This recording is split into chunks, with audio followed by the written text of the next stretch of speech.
बिस्मिल्लाहिर्रहमानिर्रहीम, अस्सलाम वालेकुम। यूनेस स्पोर्ट्स के साथ आपका मेज़बान शहजादा मोइन हाजिर है और हम अपने प्रोग्राम में क्रिकेट, हॉकी, फुटबॉल और दीगर खेलों पर बात करते हैं और इसके साथ कोशिश करते हैं जो खेल ग्रास रूट लेवल पर खेले जाएँ उसको अपने प्रोग्राम का हिस्सा बनाएं।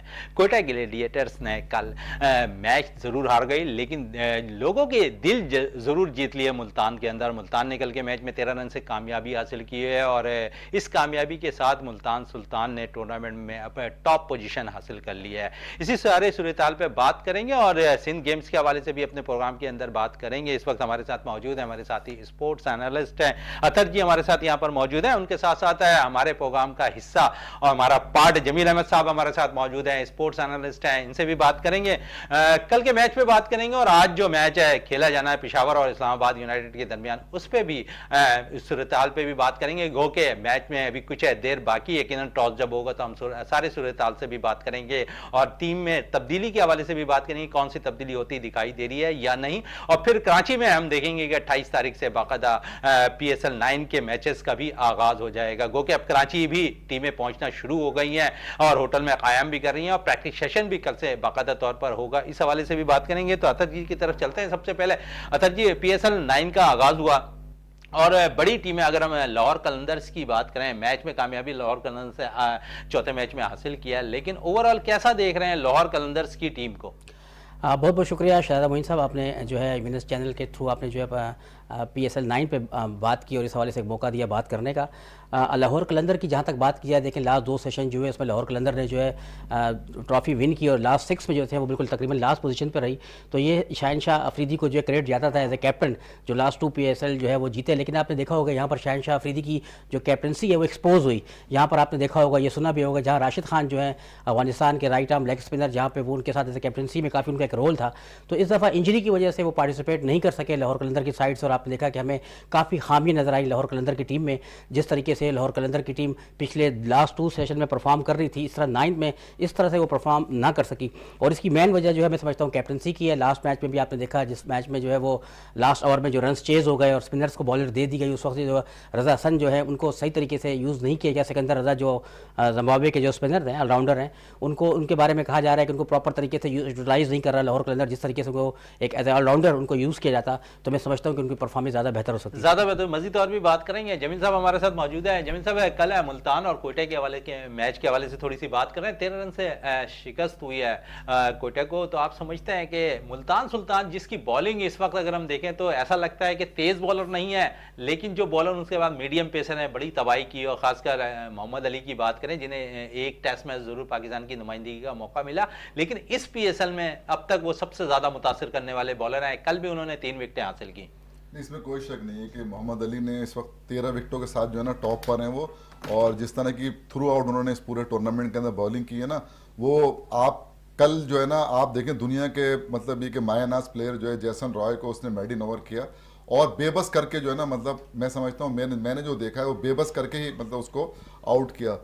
मुल्तान सुल्तान की जो टीम है ना उसका जो कम्बिनेशन है और कोयटा ग्लैडिएटर्स, ये दोनों टीमें ऐसी हैं जिनका कम्बिनेशन जो है ना शुरू से बहुत अच्छा जो है ना नज़र आ रहा था।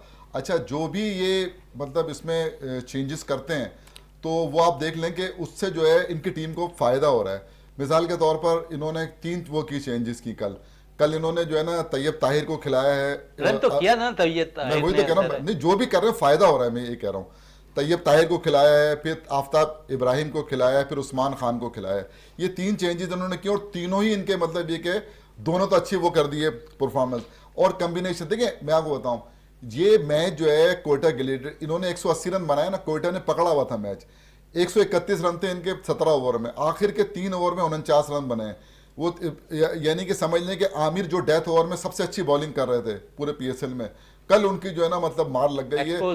मतलब जाहिर है कि अब उन्होंने 18 ओवर में 17 रन दिए, फिर जो है ना उसके बाद वसीम जो उसने भी 17 रन दिए, फिर आए आखिर के अंदर उन्होंने फिर 15 रन दे दिए। 49 रन से खेल का बिल्कुल रुख जो है ना वो मतलब ये कि उस तरफ चला गया। मुल्तान से 180 रन हो गए। अब 180 रन जो है ना वो चेस करना, और उनकी बॉलिंग देखें, उनकी बॉलिंग जो है ना, उनका हर बॉलर जो है ना वो विकेट टेकर है। अगर आप देखें अब्बास आफरीदी को आप देख लें, आप मोहम्मद अली को, डेविड विली को आप देख लें, उसामा मीर को आप देख लें, इफ्तिखार हो गया, शाहनवाज धानी, मतलब ये कि इनके पास एक तो बॉलिंग का अच्छा, option- तमाम ही बॉलर्स ऐसे हैं जमील साहब है कि जो मीडियम पेसर के तौर पर अगर हम देखें तो इसी तकरीबन 130 135 की रफ्तार से बॉल करते हैं। अगर हम इसी को मुआवजा करें लाहौर कलंदर्स से, उनकी बॉलिंग अटैक पे शहनशाह आफरीदी 140-45 की रफ्तार से करते हैं, हारिस रऊफ 140-45 की रफ्तार से करते हैं, जमान खान भी वो के कुछ बॉल्स वो भी तकरीबन 140 की लगभग करते हैं। तो आप समझते हैं कि बॉलिंग में अगर हम दोनों का मुआवजा करें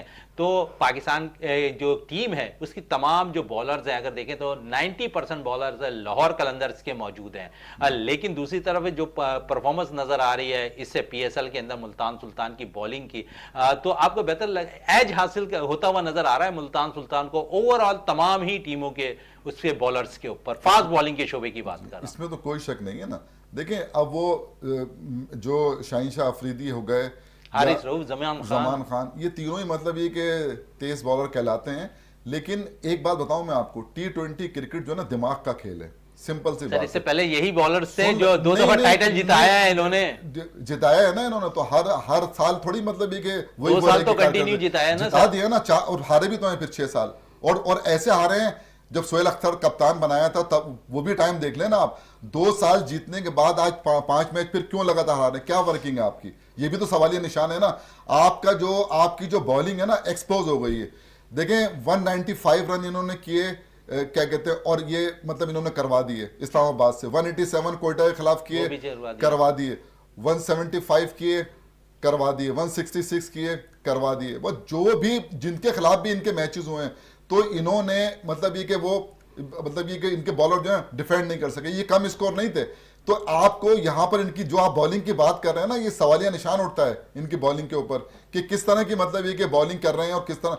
देखिए बहुत सारी खामियां हैं। फिटनेस लेवल भी आपको नजर आ रहा है कि थोड़ी सी फास्ट बॉलिंग जो इनकी फिटनेस लेवल है उस मियार की नहीं जो नेशनल सतह इंटरनेशनल सतह पे बॉलर्स की होनी चाहिए, ऐसा लगता है आपको नजर आ रहा है ग्राउंड्स के अंदर? देखिए मैं आपको बताऊं, फिटनेस लेवल आपका जब आता है कि जब आप डोमेस्टिक खेलते हैं, डोमेस्टिक में आपने लंबे लंबे स्पेल करना होते हैं ना। ये मोहम्मद अली जो है ना, इसको मैं जानता हूं, सियालकोट से इसका ताल्लुक है, और ये बहुत, आप इसको बोलो ना सारा दिन गेंद करनी है सुबह से शाम तक, तो ये सुबह से शाम तक गेंद करेगा। सर एक टेस्ट खिलाने के बाद आपने बाहर क्यों कर दिया? 2 टेस्ट खिलाने के बाद बाहर क्यों कर दिया? मैंने बाहर नहीं किया, खिलाने वालों को कसूर है कि इसको कहां खिलाना चाहिए। मीर हमजा को आप जाया कर रहे थे ना, ऑस्ट्रेलिया में पता चल गया ना आपको मीर हमजा बॉलर है, इसी तरह इसको जगह पे तो खिलाएं।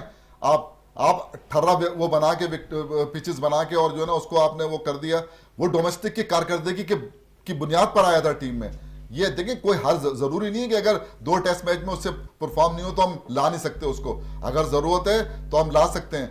आपने देख लिया ना, खुरम शहजाद आया था, उसने अच्छी बॉलिंग की ना ऑस्ट्रेलिया के अंदर, आमिर जमाल आया था, उसने अच्छी बॉलिंग की, तो ये भी मतलब उससे आया डोमेस्टिक से जो आएगा ना, डोमेस्टिक से जो आएगा वो रन करता दिखाई देगा और बॉलिंग में बॉल करता भी दिखाई देगा। डोमेस्टिक की बात करें साहब है तो हमारे पास एक और नौजवान बैटर्स निकल कर सामने आया, गो कि उसने डोमेस्टिक कम खेला, ख्वाजा नाफे, लेकिन उसने काफी मुतासिर कर दिया और कल के मैच में भी उन्होंने 36 रन की बारी खेली। क्या कहेंगे ख्वाजा नाफे के हवाले से? देखिए बिल्कुल नो डाउट आपने बिल्कुल बात है कि पाकिस्तान में बेतहाशा टैलेंट मौजूद है। अगर आप टीम बनाने पर आए पाकिस्तान की टीम, तो मैं समझता हूँ कि 2 नहीं 3 टीम बन जाएंगी, इतना टैलेंट मौजूद है। लेकिन ज़ाहिर सिलेक्शन का जो है हमारा अलमिया है कि हम प्रॉपर प्लेयर को प्रॉपर टाइम पे सिलेक्ट नहीं करते, और जो टाइम है जहाँ पे उसको टाइम देना चाहिए वहाँ पर टाइम नहीं दे सकते। और देखिए राफे जो है, आप देखिए इसको भी जो है सोशल मीडिया से ही पिक किया गया, सोशल मीडिया पे जो इसकी एक वीडियो फेसबुक पेज पे वायरल हुई, और उसके बाद और T20 कप में भी उसको चांस दिया गया था, लेकिन वो भी मेरा ख्याल बांग्लादेश लीग की वजह से वो यहाँ पर अवेलेबल नहीं थे, जिसकी वजह से T20 कप जो हुआ था उन्होंने नहीं खेला, वो उनको मौका दिया गया था। लेकिन जो उनकी टैलेंट है और उनकी जो परफॉर्मेंस और देखिए आउटस्टैंडिंग है, दुनिया उनकी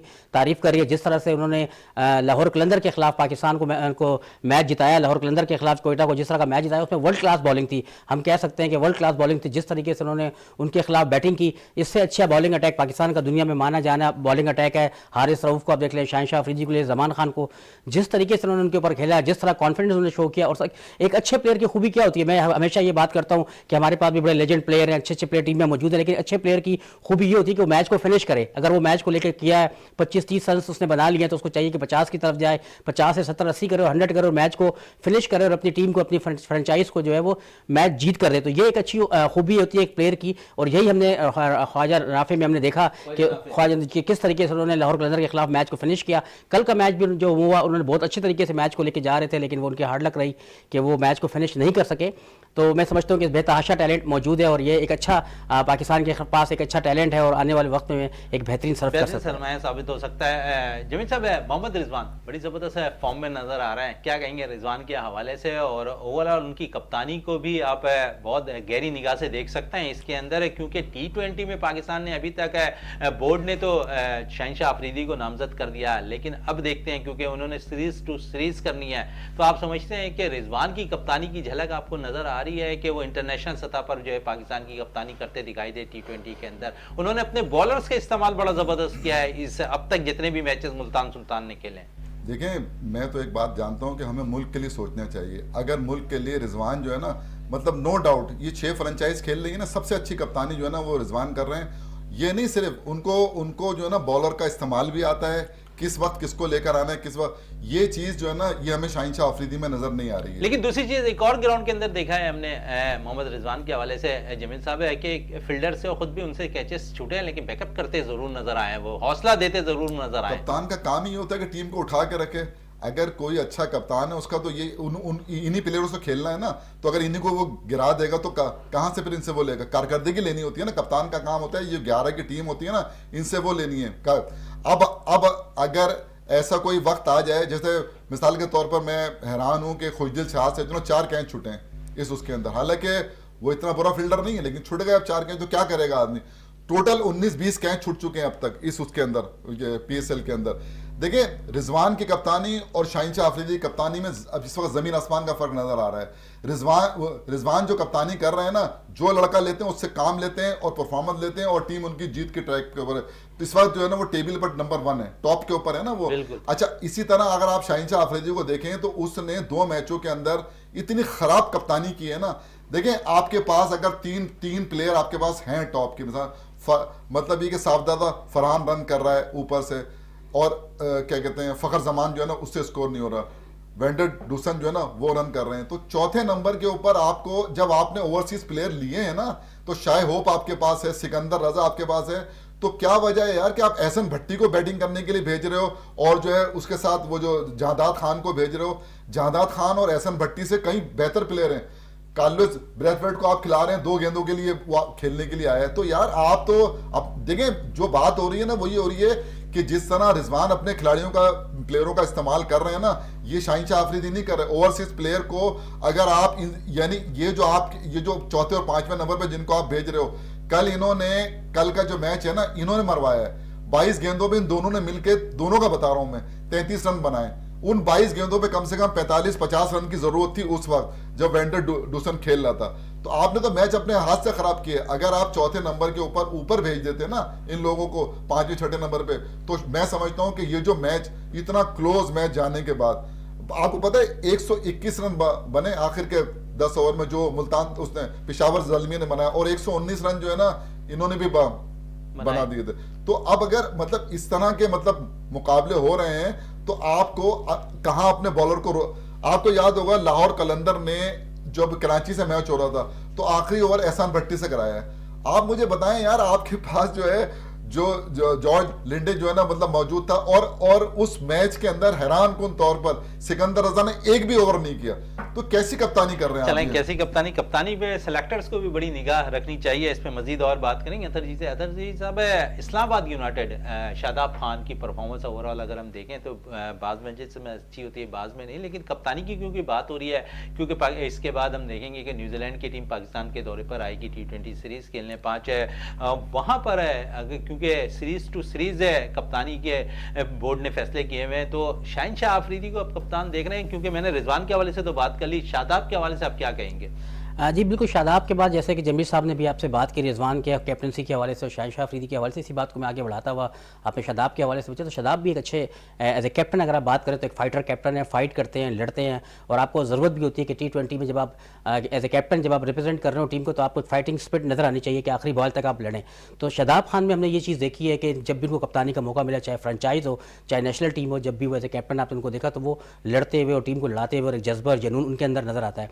जहाँ पे आपने बात की शाहिन अफरीदी और रिजवान के हवाले से, देखिए पाकिस्तान टीम में हमेशा ये रहा है कि जब भी एक कैप्टनसी के हवाले से बात होती है तो एक लॉबिंग सिस्टम होता है, उसको आप माने या ना माने, लेकिन ये एक हकीकत है कि लॉबिंग सिस्टम बड़ा स्ट्रांग होता है। इस वक्त जो शाहिन अफरीदी का जो लॉबिंग सिस्टम है, जो बैकग्राउंड जो आप देखें, शाहिन अफरीदी तो बहुत स्ट्रांग है, तो मैं नहीं समझता कि इस वक्त शाहिन अफरीदी को कोई कप्तानी से इस वक्त मौजूदा वक्त में शायद कोई हटा सके। लेकिन बेस्ट कप्तानी की जहाँ पे आपने बात की, तो हमने पहले भी ये बात की कि रिजवान एज ए कैप्टन अगर आप देखें तो रिजवान बेस्ट कैप्टन है, हमेशा से उन्होंने प्रूव किया। कराची किंग में आपने देखा कि मुसलसल बेंच पर बैठे, उसके बाद जब मुल्तान सुल्तान ने उनको मौका दिया और मुल्तान सुल्तान को उन्होंने रिप्रेजेंट किया एज ए कैप्टन रिप्रेजेंट किया, तो अपने पहले ही टूर्नामेंट में एज ए कैप्टन उन्होंने देखा, उनको टूर्नामेंट जीत कर दिया। इसके अलावा भी थ्रू आउट टूर्नामेंट में हम उनकी परफॉर्मेंस देख रहे हैं, बहुत कूल है, और अगर कैचेस ड्रॉप हो जाए तो ये एक बहुत शार्प टेम्पर नहीं होते, प्लेयर पर गुस्सा नहीं होते, और प्लेयर को हमेशा जो है मोटिवेट करते हैं, जैसा कि आपने कहा बकअप करते हैं, और ये एक बेस्ट स्पिरिट होती है एज ए कैप्टन। जब आप टीम में हो तो मिस्टेक तो होती है प्लेयर से, लेकिन उस वक्त आपके पास कोई दूसरा ऑप्शन होता नहीं है, तो आपने उन्हीं प्लेयर से खेलना होता है और उन्हीं प्लेयर को आपको मोटिवेट करना होता है, बकअप करना होता है। तो एज ए कैप्टन अगर आप इन तीनों कैप्टन में से बात करें तो ज़ाहिर आपने रिजवान का तो पूछा नहीं है मेरे से, लेकिन मैं आपको बताऊंगा कि इन तीनों कैप्टन में अगर आप देखें तो मेरी ओपिनियन ये है कि बेस्ट कैप्टन अगर पाकिस्तान टीम का कोई T20 में मौजूदा वक्त में होना चाहिए तो वो मोहम्मद रिजवान है। चले, मोहम्मद रिजवान होना चाहिए। और दूसरी तरफ हम देखें तो अब जहाँ पर रिजवान अच्छी परफॉर्मेंस दे रहे हैं और ऊपर नंबरों पे हम देखें तो ओपनर्स पे हम देख रहे हैं कि बाकायदा तौर पर साहबजादा फरहान, जिन्होंने नेशनल T20 में भी अच्छा बैटिंग का मुजाहरा किया, और फिर जो अभी हमारे पास है पाकिस्तान सुपर लीग खेली जा रही है, इसमें भी बड़ी ज़बरदस्त बैटिंग का मुजाहरा कर रहे हैं साहबजादा फरहान। क्या कहेंगे, उनका मुस्तकबिल कैसे देख रहे हैं? गो के गैप आया है उनकी, उसके बाद उन्होंने परफॉर्मेंस कंटिन्यू रखी हुई है अपनी।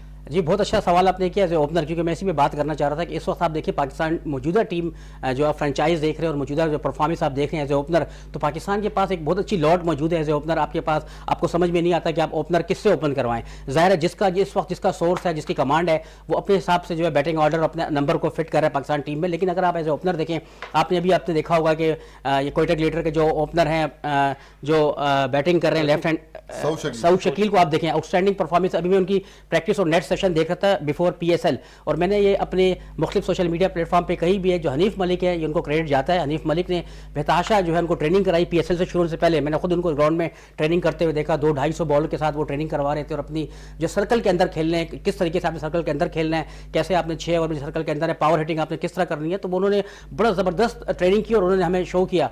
साहबजादा फरहान की आपने बात की, साहबजादा फरहान पर यह टैग लगा दिया गया था कि T20 प्लेयर नहीं है। जब वो आए, उन्होंने मैच खेली 3 रोज़ा और 4 रोज़ा मैचेस जब उनके हुए फर्स्ट क्लास में हुए, तो उन पर यह टैग लगा दिया गया था कि ये T20 प्लेयर नहीं है, ये जो है वो लंबे खेल के जो है प्लेयर हैं। इनको T20 में थोड़ा सा दिखाया भी, आए मौका भी मिला, लेकिन वो उस तरह परफॉर्म नहीं कर सके T20 में। लेकिन उसके बाद उन्होंने बेतहाशा उन्होंने जो है मेहनत की और बड़े ज़बरदस्त उनकी परफॉर्मेंस है। जब लास्ट मैच में भी आपने देखा कि 70-80 प्लस 70 रन किए उन्होंने। देखिए ओपनर का काम, उनकी आप फिटनेस देखें आखिर तक, शुरू से पहली बॉल से लेकर आखिरी बॉल तक आप उनकी फिटनेस देखें। देखिए ओपनर का यही कमाल होता है कि अच्छे बैट्समैन का, कि उसका स्टेमिना और आखिरी बॉल तक आप देखें तो उसकी spread running between the wicket आपको उसी तरह फिटनेस नजर आए जिस तरह की उसकी पहली गेम पे। और साहबजादा फरहान को आपने देखे खड़े खड़े छक्के मार रहे हैं, उनकी फिटनेस ये है कि आखिरी लेवल पे जब उनको हिटिंग की जरूरत पड़ी तो उन्होंने आखिरी ओवर में भी आकर उन्होंने आखिरी टाइम पे भी उन्होंने मोमेंटम उनका कायम था। लेकिन हम इंटरनेशनल क्रिकेट में जो हम देखते हैं अपना वर्ल्ड नंबर 1 हम क्रिटिसाइज नहीं करते, लेकिन वर्ल्ड नंबर पर जो फैंस है वो नाराज हो जाते हैं बाबर आजम को, तो हम उनमें ये सलाहियत हमें नजर नहीं आती उनकी कि जब वो रन करते हैं। स्ट्राइक रेट देखें तो अब बाबर ने बड़ा अच्छा कर लिया है, नहीं काफी बेहतर किया। लेकिन मैं एज ए ओपनर बात करूं, यहाँ पे आप साहबजादा फरहान की बात कर रहे हैं या वर्ल्ड लेवल पे जो opener as a opener batting करते हैं आप उनकी बात करते हैं, तो यहाँ पे आके जब हम अपने ओपनर्स की बात करते हैं तो T20 में देखें इस वक्त जो हमें रिक्वायर्ड रन रेट होता है पर बॉल, अगर आप है तो 8-9 रन की एवरेज है, क्योंकि 6 रन पर बॉल या 7 ओवर पर बॉल जो है 140-150 रन चेजेबल रन हैं। अगर आपने एक अच्छा टारगेट देना है तो आपको लाजमी जो है 180 प्लस का आप टारगेट देंगे तो उस वक्त आपकी बॉलिंग जो है उसको डिफेंड कर सकती है और वहां पे वो फाइट कर सकती है। चलें, बड़ी अच्छी बात की आपने, ओपनर का जिक्र किया तो जमील साहब की तरफ भी चलते हैं। जमील साहब, साइम अय्यूब अब ऐसा लगता है कि उसे मौके फराहम किए जाएंगे, क्योंकि अभी हम देखें अगर PSL के अंदर तो उनकी कोई खातिर कारकर्दगी नजर नहीं आ रही है। नहीं, टोटल 4 मैच हुए हैं, 2 में परफॉर्म किया, 2 में नहीं किया। कल तो बहुत अच्छी इनिंग खेली है, 88 रन की इनिंग खेली है 160 के स्ट्राइक रेट से। तो मैं समझता हूँ कि कल जो उसने अपनी क्लास दिखाई है मेरे हिसाब से तो बाबर आजम से कम नहीं खेल रहे थे वो। अगर आप देखते हैं ना, जहां बाबर आजम 130-33 के स्ट्राइक रेट से खेलें, वो इसको 60 रन के स्ट्राइक रेट से खेलें, तो ये बड़ा अहम मतलब वो होता है। अब जो आप ओपनर्स की बात कर रहे हैं, देखें ओपन जो होता है ना, जब ओपनर होते हैं इसमें एक नाम और मैं ऐड कर दूं जमील साहब, गो के वो ओपनर्स के तौर पर आ रहे हैं, फखर जमान के हवाले से भी जरा बताइए, क्योंकि ओवरऑल उनकी परफॉर्मेंस अब तक पीएसएल में ऐसी नहीं है जो मुतासिर कर सकी हो। देखें वो तो यहाँ करते हैं ना, ओपन पीएसएल में ओपन करते हैं, लेकिन जब T20 होती है, नेशनल टीम में आते हैं, तो उनको 3 नंबर पे खेलना पड़ता है। वजह यह है कि बाबर आजम और जो है ना रिजवान वहाँ करते हैं ओपन। अब मसला ये है कि न्यूजीलैंड में आपने 5 T20 जो आपने खेले, उसके अंदर आपने तजर्बात तो करके देख लिए, लेकिन वो कामयाब नहीं हुए। अब मसला ये है कि रिजवान भी रन कर रहा है और बाबर भी रन कर रहा है, साइम अयूब भी रन कर रहा है और साहबजादा फरहान भी रन कर रहे हैं। अब इसमें से अब रन तो जो है ना फखर जमान नहीं कर रहे, लेकिन फखर जमान को आप ड्रॉप तो नहीं कर सकते। बिल्कुल ऐसा ही है। वो तो मतलब जाहिर सी बात है कि एज ए सीनियर अच्छी परफॉर्मेंस T20 में रही है। अब जो मसला है ना, वो मसला ये है कि अब आपको जो ओपनर है ना, उनको मिडिल ऑर्डर में खिलाना पड़ेगा, क्योंकि आपके पास मिडिल ऑर्डर में अब एक लड़का जैसे तैयब ताहिर है, मैं इसका जिक्र करता रहा हूं आपके प्रोग्रामों के। तैयब ताहिर एक अच्छा प्लेयर है, इसको अगर हम साथ रखें टीम के, कम से कम 15 के स्क्वाड के अंदर इसको जो है ना होना चाहिए। बाकी जो अब सऊद शकील भी रन कर रहे हैं, अब देखना ये होगा ना कि इतने सारे प्लेयर हैं जो परफॉर्म कर रहे हैं। अब आपकी जो टीम जानी है, अब उसके अंदर आया कि इफ्तिखार जो है उनका क्या रोल होगा, होंगे या नहीं होंगे, क्योंकि ये बड़ा अहम हुआ। क्योंकि देखिए वर्ल्ड कप आपका वेस्ट इंडीज और अमेरिका में हो, वहां पर जो है ना आपको स्पिनर्स की जरूरत पड़ेगी, और तो आप अगर स्पिनिंग ऑलराउंडर के तौर पर इसको अगर ले जाना चाहें तो ये एक दीगर बात है, लेकिन आपके पास बहुत ज्यादा प्लेयर जो है ना वो आ रहे हैं, और खास तौर पर आपके जो ओपनर, हर लड़का जो है ना वो ओपन करना चाहता है। सर्किल होता है 6 ओवर का, 2 फील्डर बाहर होते हैं और उसके अंदर रन बनाना आसान होता है। अच्छा, ओपनर के हवाले से मैं इधर से ये भी ऐड करना चाहूंगा जमील साहब की बात को, कि आपने ओपनर्स की बात की, वहाँ पे हमने हारिस की बात नहीं की। मोहम्मद हारिस जो है पेशावर ज़ल्मी की तरफ से रिप्रेजेंट कर रहे हैं। देखिए उनके बारे में भी ये हमने पहले प्रोग्रामों में भी कहा और ये बात की कि हारिस को जो है ज़ल्मी में एज ए ओपनर खेलना चाहिए, उनको ओपनर आना चाहिए अपना जो है साइम अयूब के साथ, और बाबर आजम को जो वन डाउन आना चाहिए, क्योंकि दोनों हार्ड हिटर, दोनों हिटिंग करते हैं, सर्कल के अंदर अच्छा खेलते हैं, स्लॉगिंग करते हैं। जिस तरह की T20 की रिक्वायरमेंट आज देखें ना, जैसे कि वो जिस तरीके की शॉट है, जिस तरह की स्लॉगिंग करनी चाहिए, मैं समझता हूँ कि वो स्लॉगिंग जो है साइम अयूब और मोहम्मद हारिस ज़्यादा बेहतर कर सकते हैं। अच्छा स्टार्ट दे सकते हैं 6 ओवर के अंदर अगर ये दोनों एज ए ओपनर आए तो। चलें, दोनों ओपनर आए, अच्छा स्टार्ट दे सकते हैं, लेकिन एक मसला हमारे पास है मिडल्स में। अगर हम देखें तो 5 हिटर का है, लेकिन दूसरी तरफ हम देखें तो मोहम्मद नवाज है, बड़ा पाकिस्तानी सिलेक्टर पे भरोसा करते हैं। गो के इसमें भी परफॉर्मेंस नजर नहीं आ रही, पीएसएल के अंदर है, लेकिन उसामा मीर ने थोड़ा सा मुतासिर जरूर किया। आप समझते हैं कि थोड़ी सी तरजीह अब उसामा मीर को ज्यादा दे देनी चाहिए? नहीं, बिल्कुल। देखिए मैं खुद हैरान हूँ कि मोहम्मद नवाज़ को जो एक इनिंग जो उसने इंडिया के खिलाफ खेली थी, उसके बाद आप बताएंगे कौन सी ऐसी परफॉर्मेंस है जो मोहम्मद नवाज़ ने दी हो।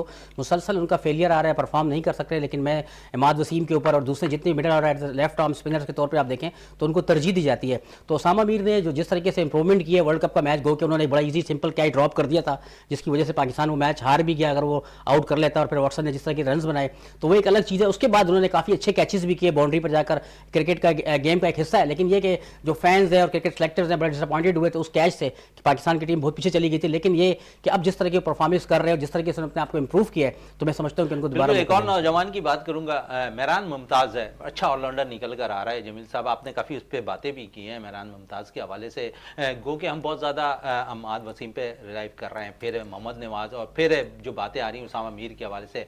इन दो में अगर मैं बात करूँ, मोहम्मद नवाज़ और अमाद तो खैर बाहर, ऐसा लगता है कि वो टूर से बाहर हो जाएंगे, अमाद तो वैसे ही नहीं खेले। लेकिन उसामा मीर के साथ आप समझते हैं कि मेहरान मुमताज़ को अगर लगा दिया जाए उनके साथ तो थोड़ा तजुर्बा, जिस तरह तैयब ताहिर के हवाले से आप बात कर रहे थे?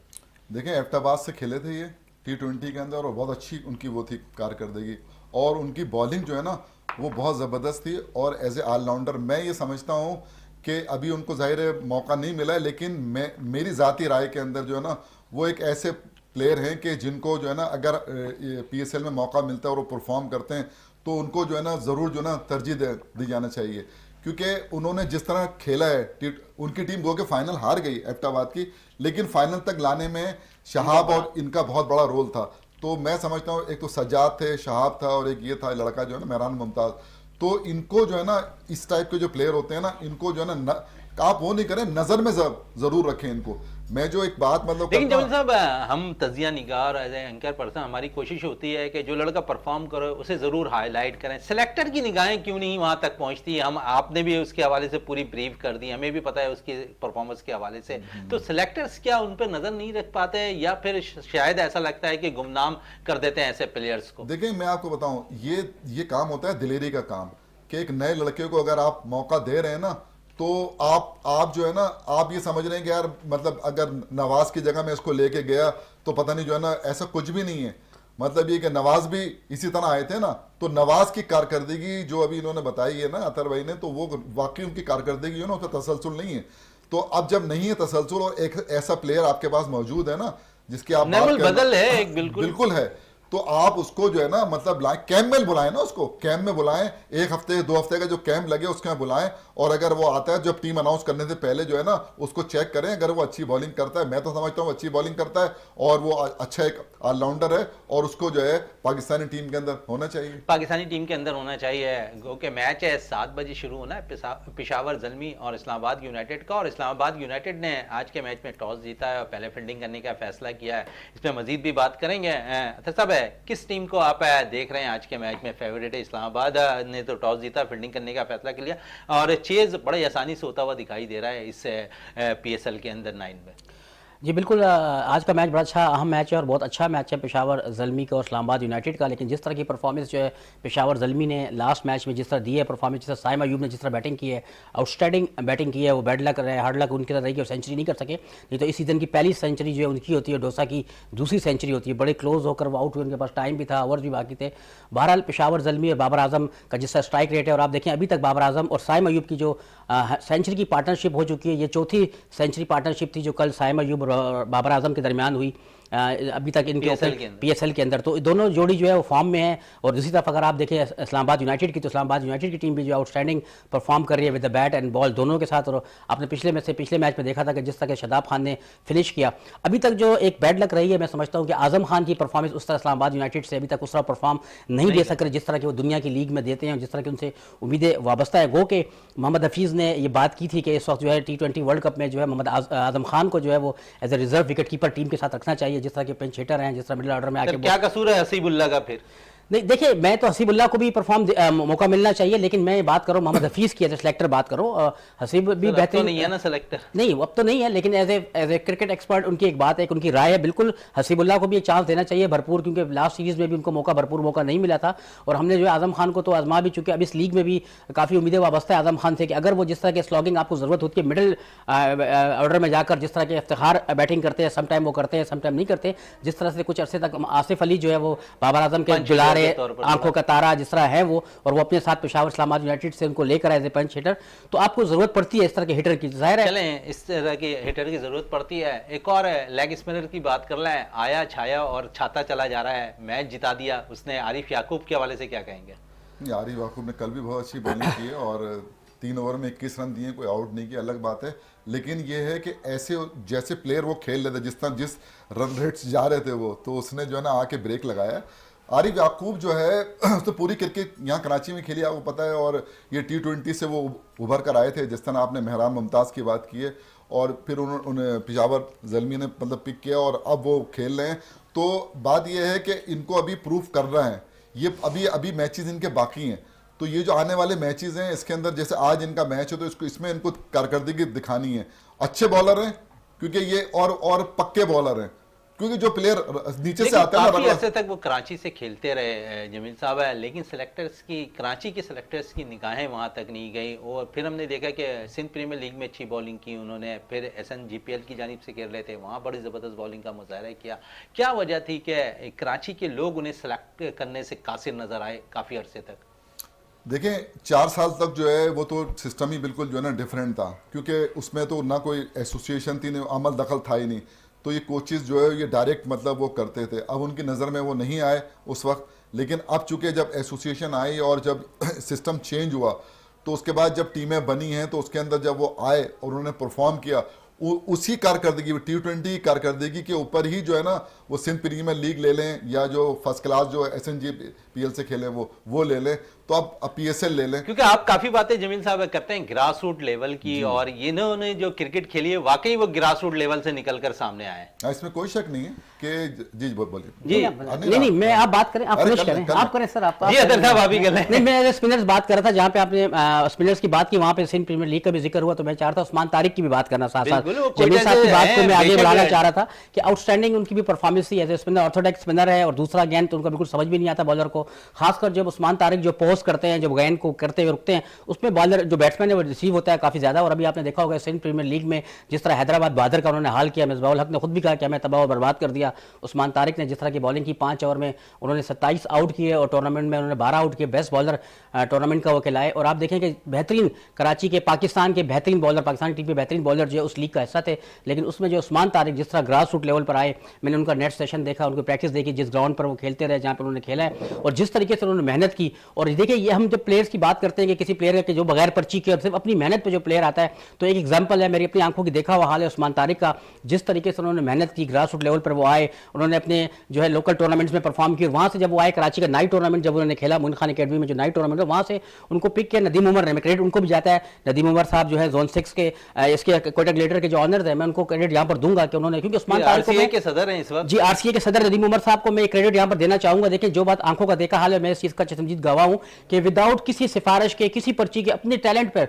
उस्मान तारिक वहाँ से निकल गया। नौशहरा एक छोटा सा इलाका है, वहाँ से निकल कर वो आए, उन्होंने वहाँ के ग्राउंड में क्रिकेट खेली, फिर उन्होंने जब कराची में क्रिकेट खेली, नदीम उमर साहब ने जब उनको देखा तो उन्होंने नाइट टूर्नामेंट जो हुआ उसमें वो फाइनल का हिस्सा था नदीम उमर साहब की टीम, उससे उस्मान तारिक ने रिप्रेजेंट किया, वहाँ पर उन्होंने परफॉर्मेंस की, वहीं से उन्होंने उनको पिक किया फौरन। जो SPL की जो ये लीग हुई, यहाँ पर वो जो है वो मीरपुर खास का हिस्सा बने, और फिर वहीं से हमारी ये उम्मीदें थी कि लाजमी कोयटा ग्लेडिएटर का हिस्सा बनेंगे। हालांकि बहुत सारी फ्रेंचाइज ने देखा, लेकिन फिर उन्होंने देखिए एक बहुत बड़े एक ऑनर की बात और एक बहुत बड़े रिस्क की बात होती है कि एक फ्रेंचाइज ओनर के लाखों करोड़ों रुपए फ्रेंचाइज पे लगे होते हैं, वो किसी एक प्लेयर को पिक करती है, अपनी इन्वेस्टमेंट हुई होती है और किसी प्लेयर पे वो रिस्क लेती है, तो क्रेडिट जाता है ओनर्स को, सिलेक्टर्स को, आजम खान को, कि जिन्होंने उस्मान तारिक पे ट्रस्ट किया और उन्होंने कोयटा ग्लेडिएटर का उनको जो हिस्सा बनाया। और फिर लास्ट मैच में आप देखें उन्होंने बॉलिंग की, लास्ट मैच जो भी हुआ इसमें आप देखें बेस्ट बॉलर जो है उसमें बॉलिंग कर रहे थे, लेकिन उस्मान तारिक ने 5 ओवर में 27 रन दिए।